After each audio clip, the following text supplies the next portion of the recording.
You're right, Chris. I don't know if he's frozen or you're winding me up, but I tell you what, you're like a right cunt with that. Oh, you got me, mate. You got me. How are we? Yeah, I'm good. I'm good. I'm good. I'm good. I'm good. I've got a yeah. I feel like maybe because I'm talking about it more, maybe because I've spoken about it loads on the podcast, but you feel like something's real. You're like not the victim, but there's something always goes on in your life, and you haven't realised it until recently. Road rage, people having road rage with me. Am I a shit driver? No, no. Oh, honestly, mate. Listen, yesterday we got a garden centre by us. Oh, we have. Yeah, and it's got a garage, so I filled up there yesterday because the fuel's quite cheap. It's on a par with Costco. It's only a penny at least more expensive, so saves going out to Costco because the queues in Costco are crazy. Yeah. So I popped there yesterday to fill up. Yesterday afternoon, said to her, "Squad, I'll take you out for lunch and we'll go here." She wasn't expecting to get a fucking earful. Not off me, not off me.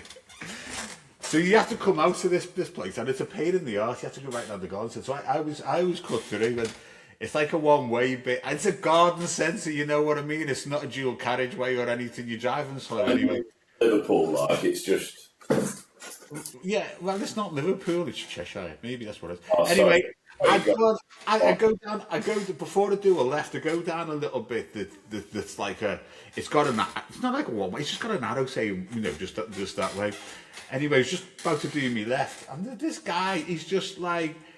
He wound down his window. So I wound down my window and said, I was about to say sorry, and all that, but he totally flew into me. Honestly, the abuse I got was, and I just started, I didn't know what to do but to start laughing at him, and it probably antagonised him even more.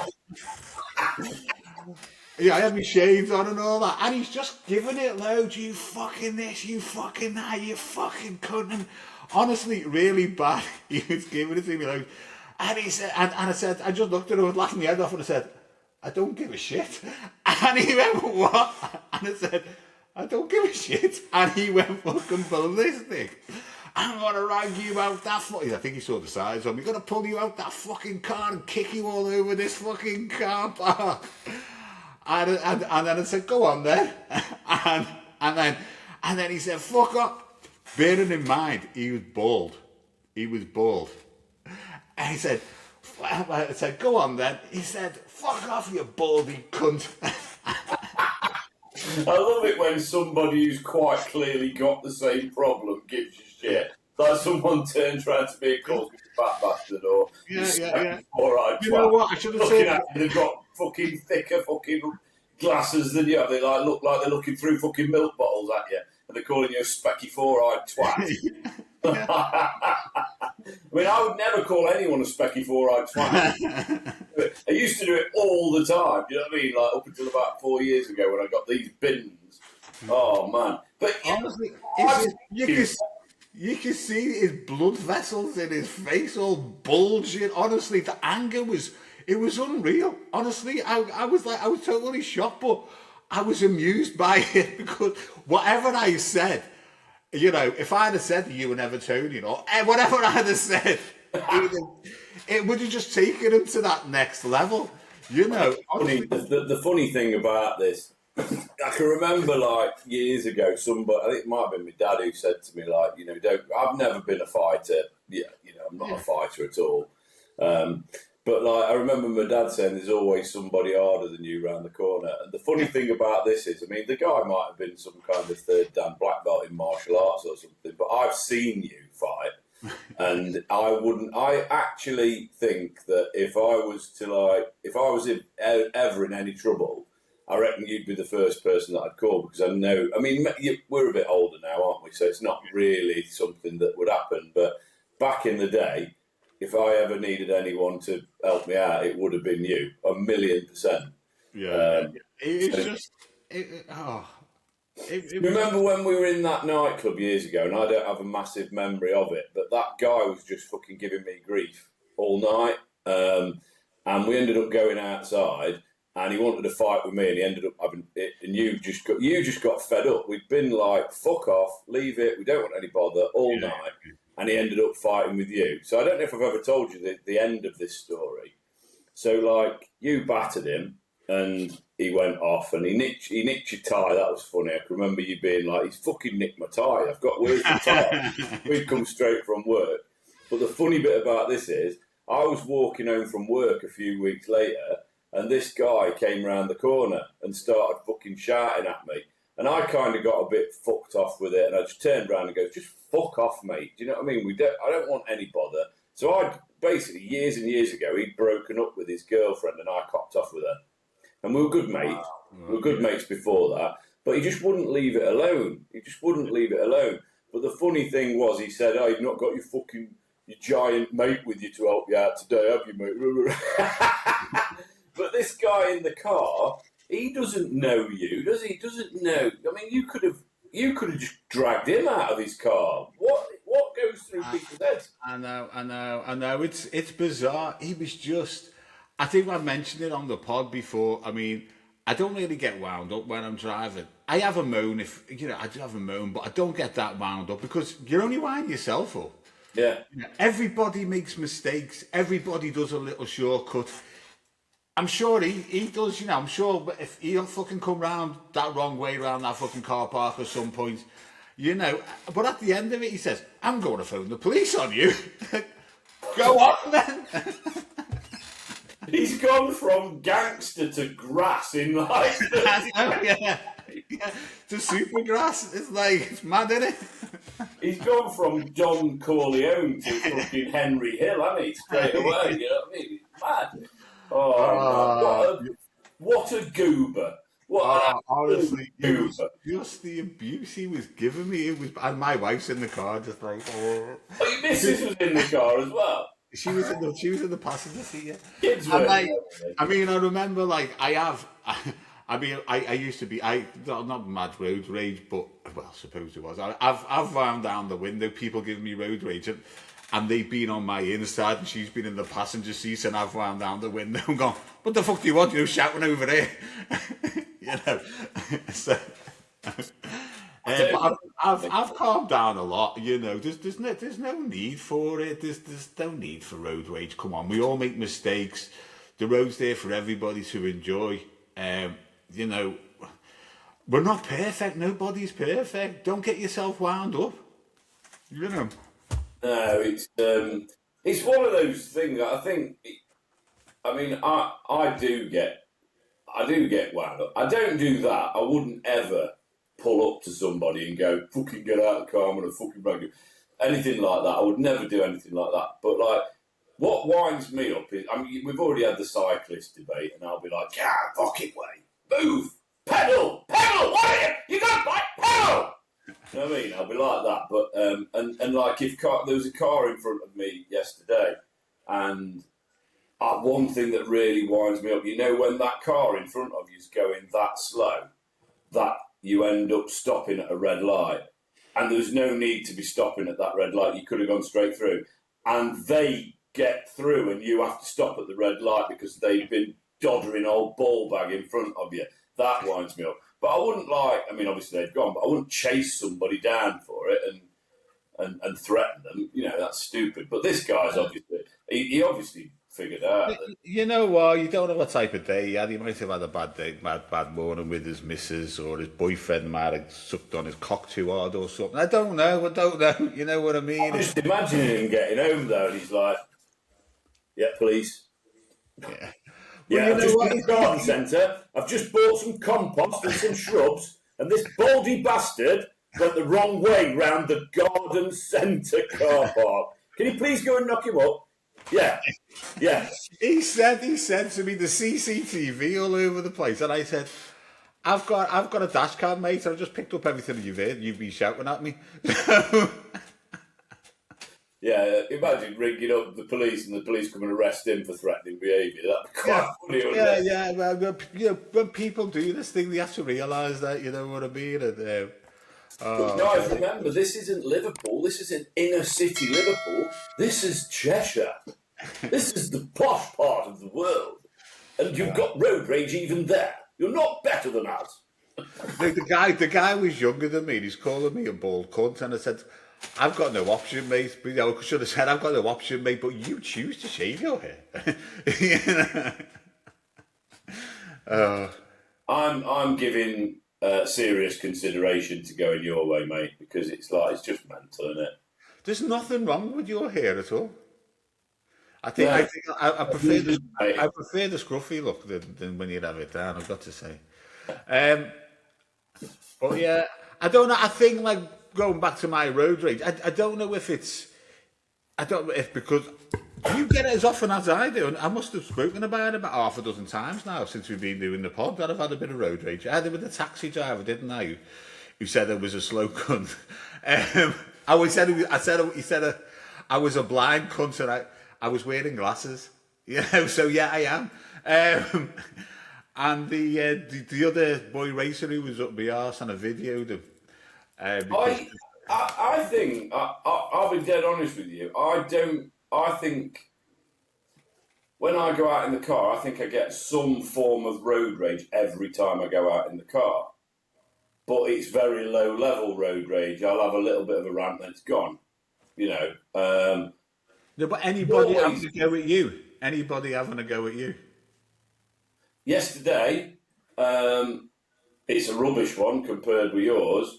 But you've not been to ours yet, have you? But like we live on a service road, so like if you can imagine, like you come off the main road, you turn right, and then it's an immediate left, and it's like a service road that goes up, and then the garden centre, you turn right at the top. Yeah. And I came round the corner, and it's quite it's 2 lane, but it's quite a thin kind of thing. So you almost with your thin lanes. Go on. If you turn in left into our road, you kind of have to cut the corner a little bit so that you can swing back round. And as I turned in, my fault technically by the law of the road, I pulled in right, and I'd obviously cut the corner, and there was a car with 2 nurses in it, and they were fucking saying something, but I don't know what. I just shot up home. But they were like, "You fucking prick!" We all make mistakes, don't we? Live and let live. We all make mistakes. We're not perfect drivers. We're far from it. Sometimes we do take that little bit of a shortcut or cut off the corner. We all do it. Just don't get so worked up about it. It's all right to say, "Oh, look at that prick," or whatever. But again, what you do when you're walking down the road, when you're doing that dance with somebody, trying to get past somebody, do you go around and fuck off, you baldy cunt? No, because you've got the protection of a metal-coated car, haven't you? You can lock the doors, you can wind the windows up, unless they've got a bat and they're going to smash through your window. There was a funny story when we were selling windows years ago. I doubled up with somebody, I won't mention who it was.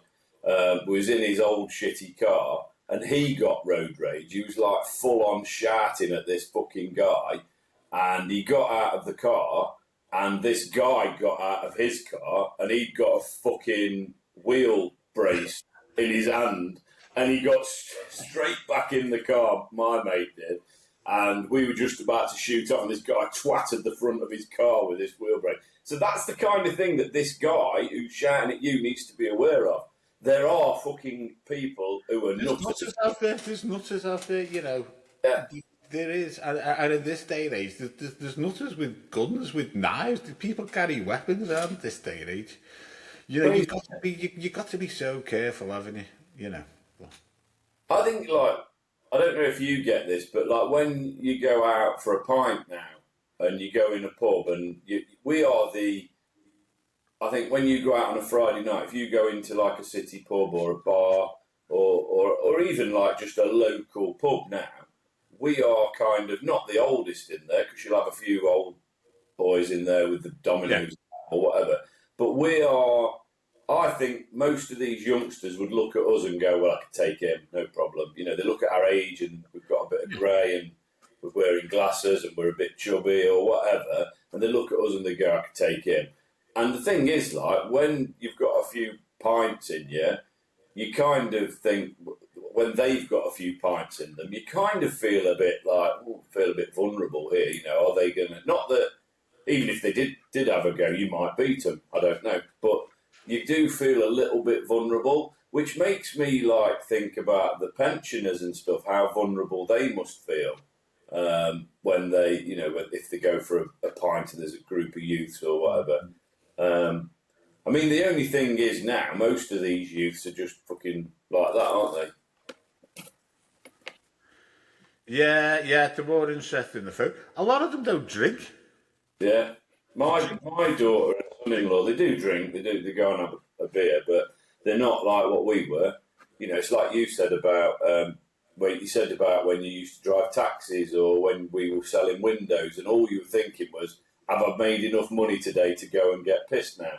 Yeah, and that's all we thought about, wasn't it? It was like, let's get. It weren't even in my head. It wasn't even let's get to Friday, which a lot of people do. It's like, let's get to the end of today. It's Monday. It's beer day. I think the weekend definitely started on a Thursday and finished on a Sunday.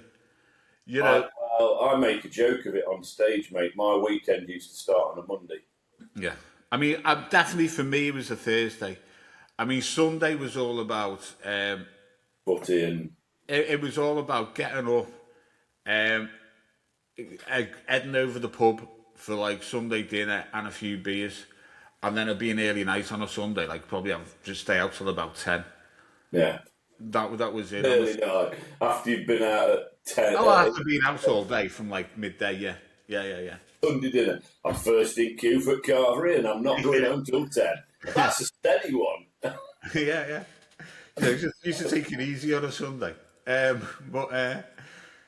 I mean, but I think in Liverpool, because you had like student nights on Wednesday night, so we used to get involved in quite a few of them on a Wednesday night. Thursday night was always a good night. Yeah, then your Fridays and Saturdays, you know, club nights. I tell you, the best drivers are people who live in the sticks. People who live like, you know, those villages where you literally have to drive to the pub because there's not one within 10 miles. Because they train to drive drunk, don't they? It's like you'll go and do a gig in the middle of nowhere. I remember, I think it was Scott Bennett, who's a fucking awesome comedian. I saw him doing some crowd work with a group. And he was like, it's always nice when you come to a local pub. The ethos of it was, but like the car park's full. He'd have cheered like who's having a drink, and everyone's like, hey! And then they're like, but the car park's full, literally full. So everyone's on it, and they're all on it. I don't know how true it was, but years ago there was like an insurance you could get. It was called the Red Cross insurance, and if you got caught drink driving, they used to supply you with a chauffeur and all that, didn't they, or a driver until you. Oh, really? Yeah. I don't know how true it is, but that was something I heard. But I don't know. I never looked into it more. I was just told about it. Was it John Sandu who had a driver because he'd been banned for drink driving? I think it was, yeah. But the Safe Star used to pay for a driver for him, didn't they? Yeah. You'd get like you only get a couple of £100 a week, like, but yeah. Well, that's 20 minutes chatting about Charlie's lifestyle. And I never even got any higher since.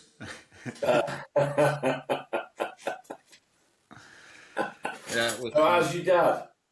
Oh, he's fine. He's got a meeting with the physiotherapist on Friday. So yeah, he's looking good. Went in to see him, and he's a loads better. I think like with the nurses, he's going to get better he's going to get worse before he gets better, and you don't believe him, do you? Because he went that bad. But yeah, he's slowly getting there. Good. I need to go see him yesterday, so. Yeah. So hopefully, make some plans next week. On Friday, about getting him home. Or I think he probably has to go into rehab. I don't know this, but he might have to go into rehab for a few weeks. But he broke his knee Christmas before last, just before that Christmas, and they stuck him in the rehab place in Granby Street in Liverpool. Yeah, so we're going to try and get him back in there because he loved it there. So if he has to go back into Hey, wait, you still here? yeah. Granby Street was notorious when I was younger in Liverpool because it was like the no-go area for the police, you know. And Like that kind of thing, then. yeah. It was like in the middle of the riot, you know. That was it.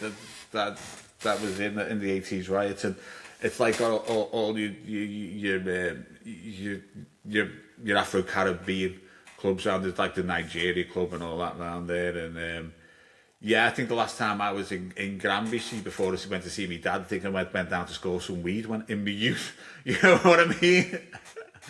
That's what it was like. Why your dad liked it there, mate? On the 30 quid bag, I'm enjoying it in here. Yeah. I think, you know what, I was that naive. I think I even got robbed at the time. I think I gave the guy a tenner and I never saw him again. But, you know, yeah, I mean, it was, yeah, so I'm going to try and get him back into there. Well, have you ever been, like, mugged? Have you ever, like, because I always wonder what people would do, because I always think, like, if you think you walk around with your phone. I was in Nottingham yesterday. Went to the Actors Workshop, prolific talent. I did a showcase, so it's an agent that I'd like to get signed by one day when I've got my show reels and everything a bit better for acting. And I was walking back from there, and there was two youths behind me, and it was completely like discriminatory thoughts in my head, thinking, what would I do if I got mugged? It was daylight, so it was unlikely. And I was walking back. And I'd like to think that I'd just go, no, fuck off. You know, like the Afterlife scene with Ricky Gervais, where he's like, no, I'm not giving it to them. He hits them with a can of beans or something, doesn't he? And it's like, I don't know. Well, I guess like the best thing to do is just go, yeah, you go in there. I've been, well, you know, everybody, I suppose you perceive being mugged as being hit over the head or battered or whatever. But I've been mugged coming out, walking home from Liverpool city centre when I was younger to my sisters, going through Toxteth, up Princess Avenue and two lads. I was pissed. I think they come over to me, messing around or whatever, asking me for a ciggy, and they had my wallet off. I think I was more supposedly pickpocketed, but, you know, mugged, whatever. You know, and then in Madrid, on my stag night, when all your mates are supposed to be looking after you, you know, I ended up. I think they'd all gone to bed. They just couldn't keep up with me and me wanting to stay out partying or whatever. And it was with my cousins' lads because they were young. But then they got thrown out of a pub for some other reason. I stayed in the pub, and then I was going home, and then I ended up in a Fiat Uno or something, dropped off God knows where. They left me with two ciggies and a light and took my phone and my wallet off me. Left you with ciggies though. That two ciggies and a lighter, yeah. They had the rest of them. What they like? What a lovely mugger. I'm having your fags, but just to get you home, here's two and your lighter, mate. I've got a lighter. No, honestly, I was absolutely smashed. Right, I didn't have a fucking clue where I was. In the middle of Madrid. Well, I was even outside Madrid. So I walked to what I thought was the centre of Madrid, and I did actually find the centre of Madrid. I went up to these coppers, and I said, I don't know where I am. I was pissed. They couldn't understand me. I ended up going to the police station. And, like, in the police station, they're like, they must have it, obviously, to get it all. I'm in this fucking police station. And I'm going, I'm a British citizen. You need to get onto the embassy, the British embassy. Clause 26 of the 33 of the Geneva Convention says that you must contact the British embassy on my behalf. I don't know if he rang them up or whatever. He got the phone like that and dialed him. They shut. And like, yeah, but I had to go back to the police station the next day. I did eventually find my way back to the fucking hotel. Got in, and I'm going in going, you bastards, you should have fucking been looking after me. They're all under the quilts laughing, they're giggling away because I'm pissed off my head going, you bastards. Anyways, but I had to go back and report my phone and all that missing for insurance, didn't I? And so spent like the next day in the fucking police station giving statements. Oh, yes, Joe gave me your cigarettes, but I leave you with two. Yeah. Yeah. Yeah. Fucking mad. That was a rubbish Spanish accent, but Yeah, you know what? It wasn't even like your Michael Jackson I'm not doing that. or your Donald Trump. I've overused it, that one. So that was my stag night. I had a few weird experiences while I've been abroad and pissed. But anyway, I'm not going to go on about them. So we went abroad for a stag, and it was like if you've been to Spain a few times, you kind of know the score. I've been to Benidorm a few times, so I knew about it. But like they've got like the gangs, and it's like the standard one is like the girl will come up to you and go, "I suck your cock for 20 euros or whatever." And then, you know, the story is that you give them the 20 euros, they take you down on the beach and waiting for you is a bunch of guys who beat you up, rob you, and all that kind of stuff. And we were like, so we'd all like gone like, if this happens, don't fucking do it, not in any way, shape or form. We got to the last night and we were walking back, and one of my mates, he was pissed up, but he's just nuts. He's a brilliant lad. I love him to bits, but he's a bit nuts. And these girls come over and they like offer that 20 euros, suck your cock and all this, that and the other. And we like dragged him away because he was going to go and do it. And he's like, but they can't fucking book me. I've only got 20 euros. I've only... What if she just wants to suck me off? Oh, dear me. We're going to Benidorm in May, about a fortnight. Just the lads and that. And I mean, I don't think it's going to be a major issue for us. We're older. But I've sort of said to them all, if you get accosted by female wanting to suck your dick or whatever, says if you want that, we'll find somewhere for you to go and do it, mate, where it's like, you know, a brothel, not on the street. You just don't do it. Yeah. We've had a few. We were in Budapest, and it was like middle of the winter. It was snowing and everything. Mike was with us. Me, Mike, and my mate Paul. I think a couple of the others had gone back to the hotel. We decided to go for the fucking drinks. We got on a taxi, take us to a club. Took us to this weird club. We were in like an ante-room before you got into the club, and they're giving you sandwiches, and I was like, well, it's a bit weird, this. So we got off. So then we got another taxi, said, take us to the club, you know, we want to have a drink, you know. And so anyway, this taxi driver takes us to this club. We go inside, and it's a fucking titty bar, isn't it? So the girls come over to you, and they go in, you buy us a drink, and like, you know, we have a dance. No, we only come for it. We just want a drink. We don't want to talk to anyone. Just leave us alone. We just want a drink. So they come over and said, you know, you buy us a drink, and then we just got around, and it cost us a fortune. So all of our money had gone then anyway. So we haven't got any money, you know, we've got no money, but you owe us this money because we've been speaking to you. Don't go. And Mike's got his wallet out going, we've got no money. Look, shaking his wallet, going, we've got no fucking money. Well, on the door, there's these fuck off big Russian guys. Oh. I'm thinking, shit, okay, come on, let's just go. Just walk out, let's just go. Knock your drink, let's just go. So, like, we went out, and we got out, like, and then fucking Mike said, I've left me hat and gloves in there. You'll have to go back and get these. I'm not going. I had to fucking go back in for the past these Russian guys. I can remember when we got, this is totally like an unrelated one, but like I remember when we first, like, you know, when you like dead young, we used to go drinking. We used to like 13, 14, and we used to go to a club in Ripley called the Regal. I think it was the one we went in that night. Yeah. But before, on a Friday night, before it opened properly at like 9, 10 o'clock, whatever it was, you could go in from 13. It was like the kiddie Regal. And we used to go there and we'd just get pissed up beforehand, you know, get somebody to buy us some beer, or we used to go cider because you couldn't smell it as much, like, on your breath.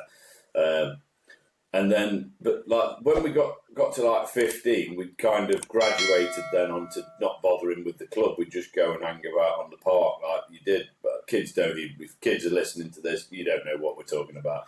But we used to go on the park, load of beer, get pissed, maybe a bit of weed, etc., fags, whatever, cigarettes, sorry. And I remember, like, we used to walk round Riddings, and there's about 4 or 5 of us. My mate Greg was with us, he probably looked the oldest. He's about 6'4".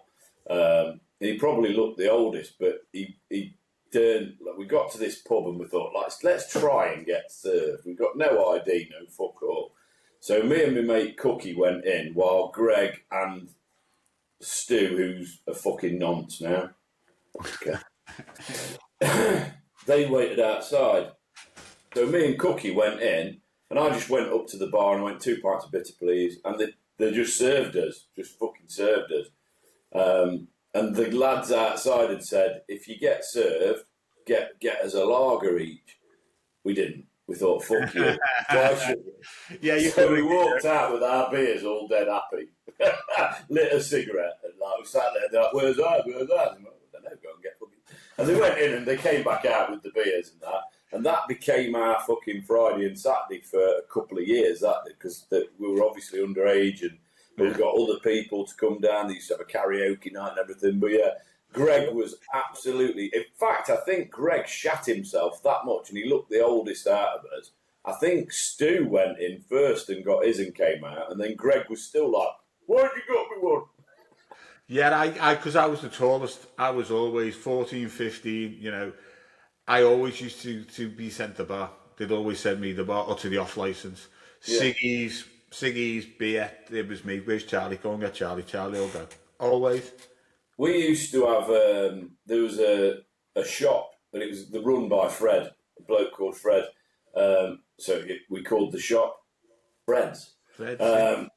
And he was a great guy. He'll be dead now, mate, because, I mean, we were 15 at the time, so it's 30 years ago, and he must have been knocking on death then. But he was a Londoner, and you'd go in and you'd be like, can I have 2 bottles of Newcastle Brown Ale or whatever? And you'd go in just for 2 bottles of Newcastle Brown and maybe 10 Embassies or whatever, and he'd be there like, I fucking remember my days back in London. I was running with a fucking craze, you know. They were brilliant, they were. They were lovely. They weren't gay. They were lovely lads. And he'd go on about the craze and the West End and the East End of London for hours. It was quite nice. It was like, you know, when you get a guy who's like quite interested. And I would bet my life on the fact that he never met the craze or never in those circles. But he was like, yeah, fucking hell. We had one of them by ours as well. It was called Bars because that was the surname of the shop owner, Bars. So we called it Bars. Yeah. And you go over there, you take your money, your glass bottles back to get your money back on the pop and stuff like that. And, I mean, that was before my time, mate. But he was Australian, so he had like an Australian accent, which was weird. And he talked about, who was that? Is it Ned Kelly? He knew Ned Kelly. Fucking everybody in Australia knows Ned Kelly, don't they? Yeah. You know. But anyway, God, it's 33 minutes. I was just finished the season of Neighbours. Thought I'd come back here and serve you some Kessel Mine 4X, mate. That's a brilliant Michael Jackson. 33 minutes talking about road rage and underage drinking. Anyway, on that note, well, ladies and gentlemen, next we the last couple of episodes we did a bit of a quizzy type episode, and we're going to do a quizzy type episode on the next episode. So join us and tune in for that one. If you like anything we've said today, or don't like anything we've said today, or want to take the piss out of the fact that I've got fucking a hairstyle growing on the back of my hairstyle, write into hello or the Everton shirt. Yeah, if you want to just comment on the fact that. I imagine him to. That stinks now. That shirt absolutely reeks. Oh, yeah. Right into hello, Charlie. Right into hello@funnyfarmpod.co.uk. Please go and follow us on Facebook, Instagram, TikTok, fucking all the other stuff that we do. Spotify. We're on Spotify. Patreon.com/funnyfarmpod. Patreon's free. It's just a free membership. You can go on there and all the pods are in the same place. They're all on Spotify as well if you search Funny Farm Pod. Add me on socials, Chris Richmond on Facebook, and at Chris Rich Comedian on Instagram and TikTok. And anything else, Charlie? No, that's it. That's the lot, mate. That is the lot. We love you all, and we'll see you tomorrow. See you guys.